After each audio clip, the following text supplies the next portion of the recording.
is now our Congresswoman-elect. One of the key members in that whole race was Martin Babinec.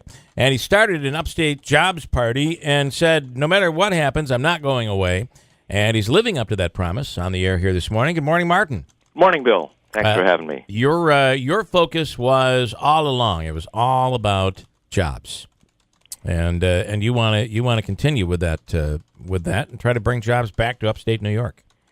Yes, Bill. As you recall, the organization that I started, a nonprofit called Upstate Venture Connect. We've been at it 6 years, and the whole idea of we have the ability to help grow our jobs. It's not necessarily having to attract companies to move here, as it is to take advantage of the talent and resources that we've got right here in upstate.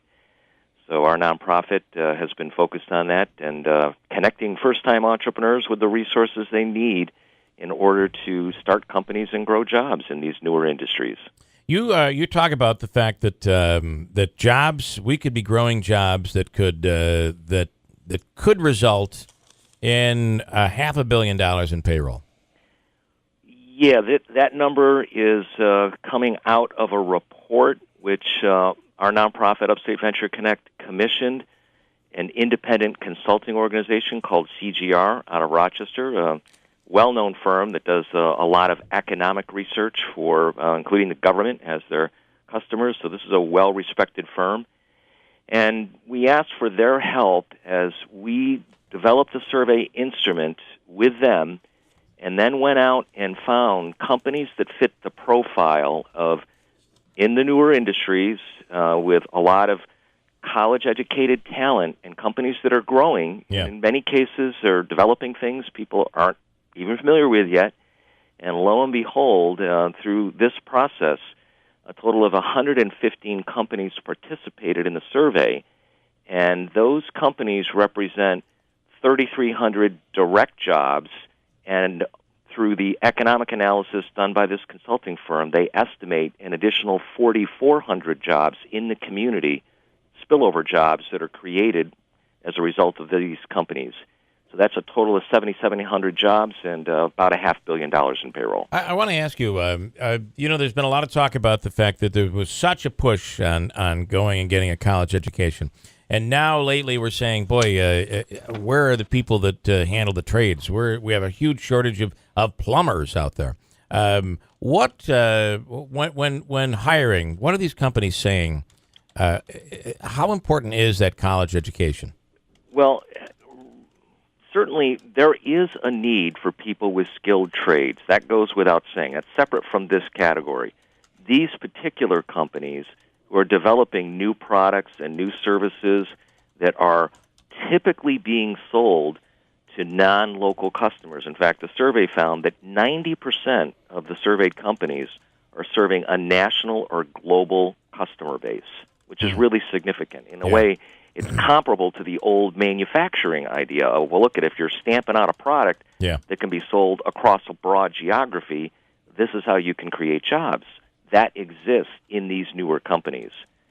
So the survey also found that 3/4 of these companies had 80% or more of their employees with college degrees. Wow. And so that is significant because, as we've talked about, we have 115 colleges across upstate New York that collectively enroll 500,000 college students. We have that talent right here. And many of those people, as they graduate and those that want to work in these newer industries, they look around and they try to see where are those opportunities. And when they don't find them, they leave.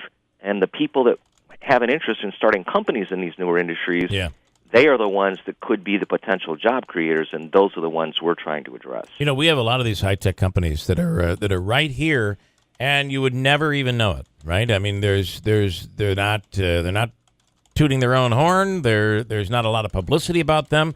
They're not really visible. Yeah, you are absolutely right. In fact, another thing that was a really important finding of the survey, 115 companies spanned nearly 50 different industry codes. And the reason that's significant is this is why the government can't spot them. Because the government tries to do these studies and look at economic data in very specific industry codes. And then as a result, these companies are there, and they're small, they're growing, and yet they're spread out among all these different industry sectors, and that's why it's hard for the government to even spot them. And that's why, again, our organization through Upstate Venture Connect has gone out, and we know who these people are, and we've partnered with a lot of other organizations that work with these startup companies in newer industries, and we're the ones that we're able to find companies to participate. Yeah. What do you want to do? Obviously, you want to grow upstate New York, but you haven't been elected. What's your goal? What's your end goal here? Well, my goal is what we've talked about. I'm trying to help retain more of our best people instead of watching them move away. Yeah. We need to do that by creating jobs. The next step, besides our continuing this work on the nonprofit, I am still looking around to see who else is interested in the Upstate Jobs Party and support us as volunteers. Mm-hmm. And there may be ways that we'll continue that journey to help inject some of the policy ideas and help increase the odds of our government officials and business community and others to work together in creating the environment that will help us create more jobs right here in upstate New York. I want to ask you just your opinion. Donald Trump has just been named, and I don't know how Time Magazine could not name him Person of the Year, but it is official. He has been named Person of the Year. They made the announcement just moments ago. One of the issues, and I know there's some controversy around it, but just taking it at the surface, is a situation with Carrier where Trump went in. It looks like there's going to be tax breaks and incentives, and they're saving at least some of those jobs. Are you okay with the way he went in and did that?